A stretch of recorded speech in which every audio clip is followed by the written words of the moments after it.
ఇప్పుడు ఎన్టీ రామారావు గారి వేటగాడు సినిమా కథ ఉంది. అది భాగవతం నుంచి తీసుకున్న కథ. అంటే భాగవతం నుంచి కాదు, ప్రతి సంవత్సరం ప్రతి ఇంట్లోనూ వినాయక చవితి చేసుకుంటారు. వినాయక చవితికి వ్రతకల్పం చదువుతారు.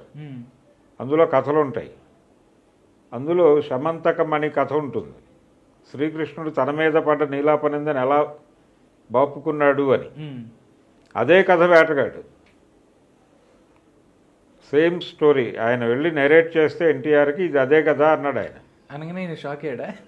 షాక్ అయితే ఉంది, అర్థమవుతుందనే విషయం తెలుసు ఈయనకి, జంజాలకి.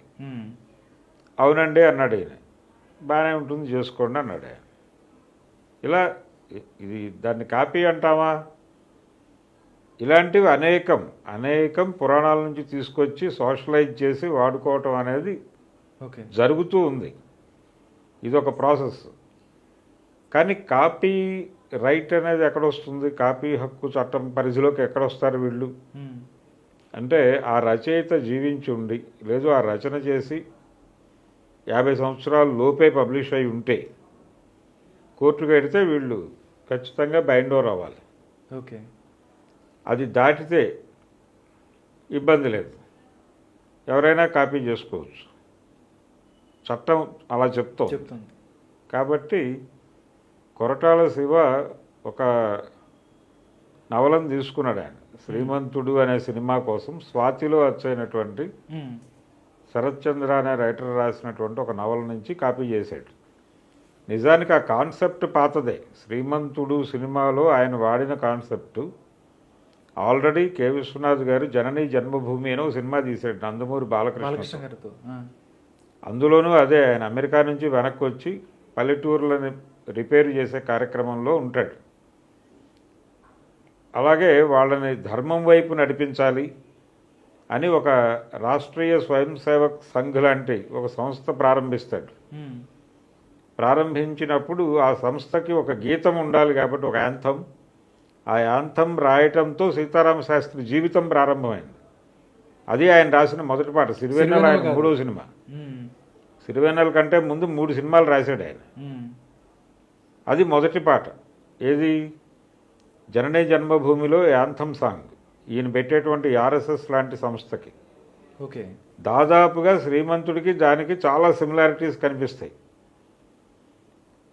ఇదే పద్ధతిలో అదే టైంలో నవతా కృష్ణరాజు గారు తీసిన జడగంటల్లో కూడా హీరో అక్కడి నుంచి వస్తాడు.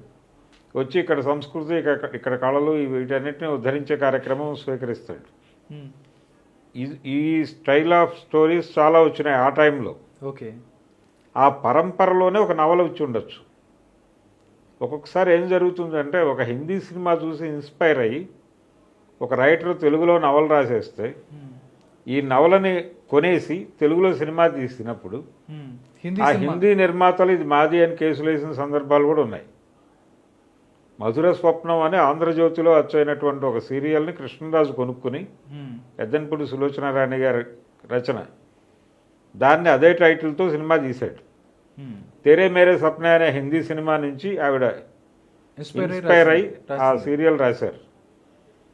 ఈ కథ చెబుతూ ఉండగా, అంటే మ్యూజిక్ డైరెక్టర్కి నెరేట్ చేయటం కోసం, పాటల కోసం నెరేట్ చేస్తూ ఉంటే ఆయన ట్యూన్స్ చెప్పేస్తున్నాడు. ఈ సందర్భంలో పాట వస్తుంది, ఇక్కడ పాట వస్తుంది అని. ఇలా ఎలా చెప్పగలుగుతున్నావు అని అడిగితే ఇది అదే కదా అన్నాడు ఆయన. అవే ట్యూన్స్ చెప్తున్నాను మీకు అన్నాడు. ఇలాంటి సందర్భాలు అనేకం ఉంటాయి. పురాణాల నుంచి కాపీ చేయటం అనేది మనకి అనేక సినిమాలు. షోలే సినిమా కూడా అదే, బాలకాండే కదా. రామాయణం బాలకాండే, షోలే.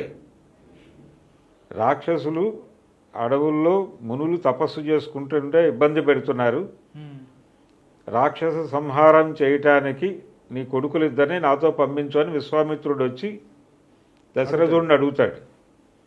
ఆయన పంపిస్తాడు. వాళ్ళని తీసుకెళ్ళి ఆ పని ముగించుకుని తీసుకొచ్చి అప్పచెప్తాడు.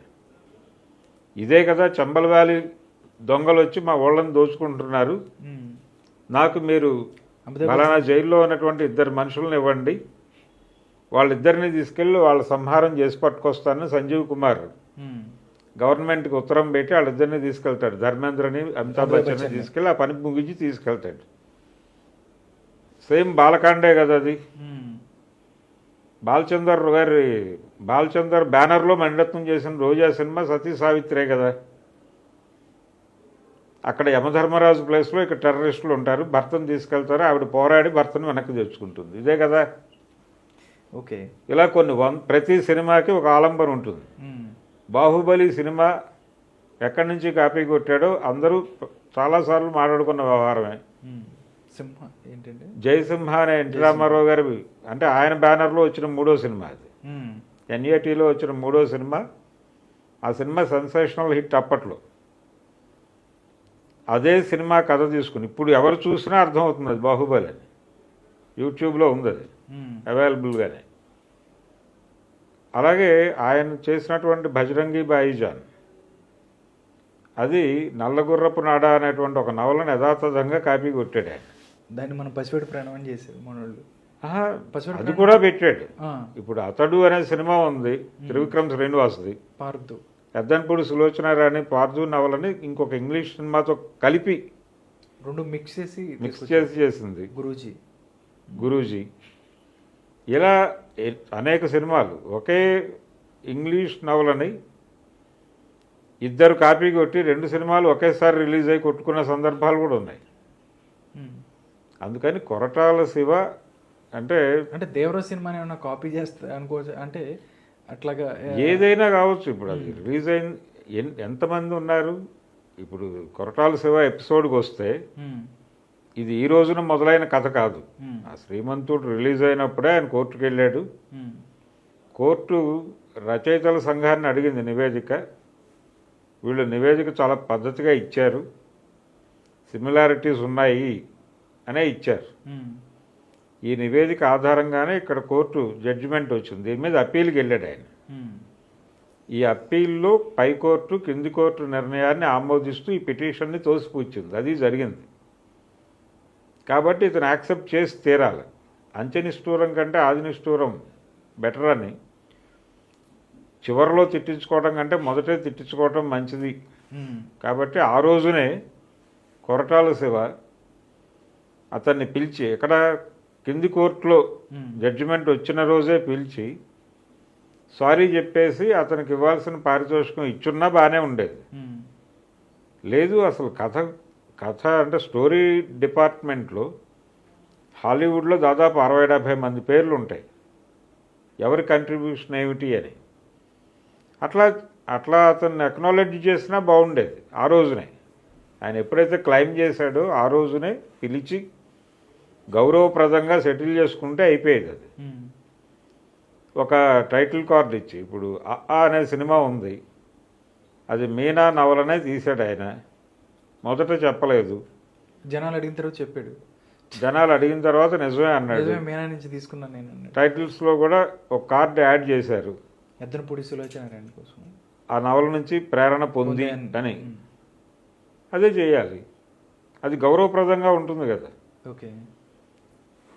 ప్రతి సినిమాకి ఎక్కడో చోట ఒక ఆలంబన కనిపిస్తుంది. ఇప్పుడు మన గుంటూరు కారంలో 3-4 ఆలంబనలు కనిపిస్తాయి, ఒకటి కాదు. హీరో క్యారెక్టర్ డిజైన్ ఒక చోట నుంచి తెచ్చాడు ఆయన, తల్లి క్యారెక్టర్ డిజైన్ ఇంకొక చోట నుంచి తెచ్చాడు. వీటన్నిటినీ పెట్టి అసెంబుల్ చేశాడు సినిమాని. ఇప్పుడు అసెంబుల్ టీవీ సెట్లు ఇలాంటివి విన్నాం మనం. అసెంబుల్డ్ సినిమాలు చేసిన సందర్భం చూసాం కదా. త్రివిక్రమ్ శ్రీనివాసు హీరో క్యారెక్టర్ నమూనా ఎక్కడి నుంచి తీసుకొచ్చాడు ఆయన. కృష్ణావతారం అని కృష్ణ గారి సినిమా ఒకటి ఉంటుంది బాపు గారి డైరెక్షన్లో. ఆ క్యారెక్టర్ ఎలా బిహేవ్ చేస్తుందో దాన్ని యథాతథంగా తీసుకొచ్చి ఇక్కడ వాడాడు. అందులో కృష్ణ గారు ఎలా డైలాగులు చెప్తాడో అదే పద్ధతిలో చెప్పించాడు ఈయన చేత మహేష్ బాబుతో. అది ఆ నమూనా. ఆవిడదేమో కీర్తి కిరీటాల నవల నుంచి తీసుకొచ్చాడు రాజ్యలక్ష్మి క్యారెక్టర్, అందులో రమ్యకృష్ణ గారి రమ్యకృష్ణది. ఇలా ఒక్కొక్కటి ఒక్కొక్క చోట నుంచి పట్టుకొచ్చి అసెంబ్లీ చేశారు అక్కడ. దీన్ని జనాలు గుర్తుపట్టరు అనుకుంటారు, టేక్ ఇట్ గ్రాంటెడ్గా. కానీ ఎక్కడో చోట అర్థమైపోతుంది ఇది ఎక్కడి నుంచి వచ్చింది అనేది. అర్థమైపోయినప్పుడు ఈ విమర్శలు వస్తాయి. కొరటాల శివ విషయంలో ఆయన ఆ రోజే అతనితో గౌరవప్రదంగా ఒప్పందం చేసుకుంటే అయిపోయేది. ఇప్పటిదాకా తీసుకొచ్చాడు.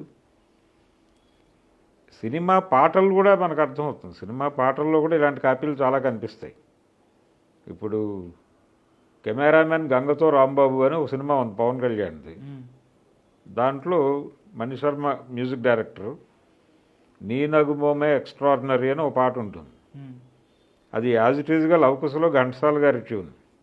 జగదభిరాముడు శ్రీరాముడే, రఘుకుల సోముడు ఆరాముడే అనే పాట ట్యూన్ని యథాతథంగా వాడేసి మణిశర్మ గారు మణిశర్మ వాడేశాడు.